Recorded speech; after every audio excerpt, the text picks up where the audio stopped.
The Tiger II during World War II was known for its sheer strength and power. This is a heavy tank, weighing in at over 50 tons. And with that weight comes some really impressive armor.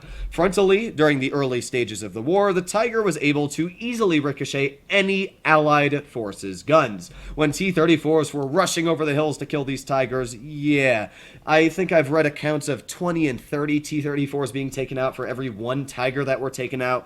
That's not some good kill-to-death ratios you got going there on those T-34s. However, there was one issue with the Tiger. Well, actually, there were a couple issues with the Tiger, which we're going to be breaking into. The first one is weight. Being heavy has many different complications. First of all, you need a much more powerful engine. When there's more power, it's way more prone to catching on fire. In fact, a lot of Tiger 1s were not taken out by enemy forces. They were actually taken out by the tank itself catching on fire, the crew having to abandon the vehicles. That was a big issue. The second one came with the sheer weight. The Tiger, as I said, was a heavy vehicle, and what that meant is, unlike vehicles like the T-34, where you just had one set of wheels, this tank was over-engineered to a point where it was ridiculous. There were 3 layers of wheels that all intertwined. You can see we got the first row here with the 4, and then we got 5 in the back, and then we got another row behind that, I think, of another 4. Now what that meant is if the back wheel got damaged, let's say this wheel here broke because the tank was heavy, it hit a rock or something, boom, snaps that wheel. Well, to fix that one wheel, you have to take off this one, and then this one, and then you get to that wheel. And then you have to put both of them back on, and then the one on the front. That is a lot of work just to repair one single wheel. The T-34-85 and the T-34, one wheel smashes, boom, fixed in an instant because, well, it's right there. In fact, the T-34's track wheels were so easy to repair because the actual tracks themselves were kept together by a little pin that kept smacking on the tank. If you've ever listened to a T-34 driving in real life, it has this little clanking noise. It goes ning, ning, ning, ning, ning. Now, that noise is actually the drive pin of the tracks that's keeping them together. There's little pins in each of these tracks. You can see them here. It's obviously Blitz, so the textures aren't amazing, but there's little pins that keep all these tracks connected to each other. And there's a little metal piece in the back that actually keeps these pins banging back into place. So it just goes bang, bang, bang, bang, bang, and it keeps each pin from falling out. So if you wanted to repair this vehicle, all you really needed was a little bit of a hammer and boom, pops that pin right out and you're on your way to fixing this vehicle. Way easier than fixing what was a heavy chonker like the Tiger. But there was another issue with the Tiger, and that came with armor. This tank, while it had incredible frontal armor, it wasn't angled, which meant that it was actually quite easy to penetrate once you got to the sides of this tank. Compare that to the T-34. This was the most mass-produced vehicle during World War II. It was extremely cost-effective, and sure, even though a lot of these were destroyed in the battlefield, there were so many, it was like cutting off a Hydra's head and 2 more grew back. Cut off 2 heads and 4 more grow back. That is just what the T-34 was like. And because of the way it was designed, a lot of historians call it the best tank ever designed in World War II. The frontal armor is completely angled, the upper and lower plate. The side armor is completely angled, and the rear armor is completely angled. Now, what that meant is the armor was much more effective than just flat armor like the Tiger. So even though the frontal armor is only about 50 millimeters thick, as you can see here in Blitz, it's actually about 120 in Blitz, and the side armor as well is a little bit thicker. Same for the rear. So whenever you receive a shell, even if you're angling this vehicle, no part of this tank is weaker because every single part is angled. Compare that to a Tiger, sure, you can angle it, but the sides become weaker, and well, if you get to the sides enough, it was quite an easy penetration. That was one of the things I never understood about German designs, is why they never had side armor. I mean, sure, the Tiger II and the Panther had angled armor. You can look at the Tiger II. This was a real tank, and it was a chonker of a vehicle. The frontal armor was angled, but the sides were still basically flat. Why not make the sides and the rear an angled surface to a point where you would ricochet shells just like the front? That's one thing I've never understood. The T-34, I mean, you can see just how steep these angles are, and it definitely got some really good bounces because of that, and it made the armor way more effective than it really should have been for how light these vehicles were, only weighing in at around 29 tons. So the T-34 was a fantastic vehicle. In fact, vehicle was used throughout the war, brought up to the Tier 6, which I actually deselected, the T-34-85. Now this vehicle carried, as it's famously known, the 85mm, an anti-Tiger gun is what I like to call it. The 85mm and larger turret was fitted to the exact same hull. In fact, you can see the hull armor is exactly the same.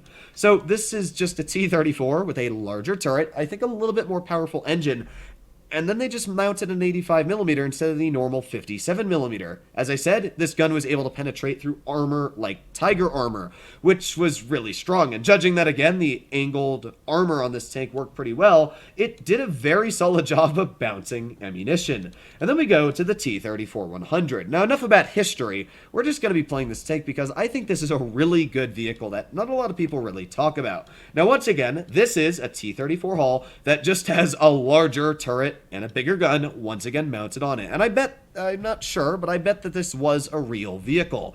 Now, this carries, as it says in the title, a 100mm, dealing 280 damage per shot, and its premium pen is over 275. That means that this gun is going to cut through almost any frontal armor with no troubles whatsoever. Now, there are some other adaptations of Tier 7, should I say, Russian-like T-34 designs. We've got the T-34-85 Rudy, but that tank doesn't really get an upgrade. It's just more DPM with the same gun. So that's not really an upgrade in my personal opinion. And when you look at vehicles like the T-43, well, it is a T-34-esque design, but it's definitely not the same thing. This, however, is literally just a T-34 with a 100mm, as it says in the title. It's the same hull, just a different turret. In fact, I'm pretty sure this is the T-34-85 turret, just with a little bit of an elongated mantlet. Now, as I said, the 85mm is great, but oh man, does the 100mm hit so much harder. 280 damage a shot. Man, does that punch hard.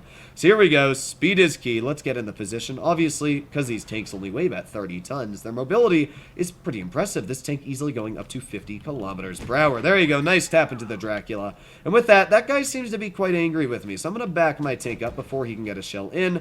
But we do got a lot of vehicles aiming at me. There's a Spark over there. I don't even know what to do at this point. I mean, there's a lot of tanks here. Let's get out of here. There's an actual bounce on my rear. As I said, the armor on this tank, it's troll. You can get bounces all over it because it's all angled surfaces. What the hell is my team doing? These are mediums, and they're pushing heavy route. Okay, well, glad I played Blitz today. Thankfully, this is just Tier 7, and as we know, Tier 7 is a... sometimes it has some special people. Okay, well, there you go. T-29 was waiting for me, and with that, well, there's a shell right through my frontal armor. I'm not sure if this T-29 out-reloads me. I have a feeling he might. He does. Wow, this is really, really good. Well then, I don't know what to say about this, folks. This is not going well. That's all I'm gonna say. Let's get a nice tracking shell into the T-29. And with that, go ahead, Explorer. I believe in you. There you go, dude. You show him who's boss. Let's get another tracking shell into his vehicle, stopping him in his place, and let's start backing up. This guy, he has got a 1-tracked mine, which is my vehicle. So, we're just gonna tap a shell in his tank once again. There we go. We actually got a bounce, very surprisingly. And what that means is, hopefully, we are going to out-reload his tank. I'm going to load a premium shell, and wow, we actually managed to finish him off. I am so surprised. There's a Helsing, and okay. All that effort for nothing, I guess. Man, this is a weird game. This is one of the things I don't like about low tiers, is the fact that, yeah, my mediums, I don't think I've actually ever seen a team ever on this map push all of their mediums heavy route. That's just weird. Either way, let's see if we win this battle. We got an M6 who is struggling, just gonna say it like that. But we also got a KV2 with the ZI-6, which is a 105mm or what? No, it's a 107mm. So that tank's taken out, and all that's left is an AC Sentinel, who is yeah, probably not going to be doing all too well. Come on, T20. Oh, okay, SU-152 took him out. So, I didn't do fantastic this game. In fact, I only bounced about 1 shell. But I just thought that I'd talk a little bit about a history and a vehicle that I really like to play. And I made some mistakes here. I honestly thought that I out-reloaded that T-29, but I guess that vehicle's got a lot more DPM than I thought. This thing's got 1995. And the T-29, oh man, I got a lot of vehicles start here. Let's go over to America. And ooh, how much DPM does this have? Wow, 19. That's actually really impressive. Well, I guess I should learn a little bit more about Tier 7 vehicles. Hopefully, all of you enjoyed today's video. Just a little bit of a history lesson. And one thing I actually wanted to add that I bet a lot of people didn't know is the Tier 4 Russian medium. This is the A-32. And, well, it looks like a T-34. And in fact, you'd be correct. This is the early designs of a T-34. This was used used before the T-34 came into action, and that's obviously what the basic building blocks were of the tank.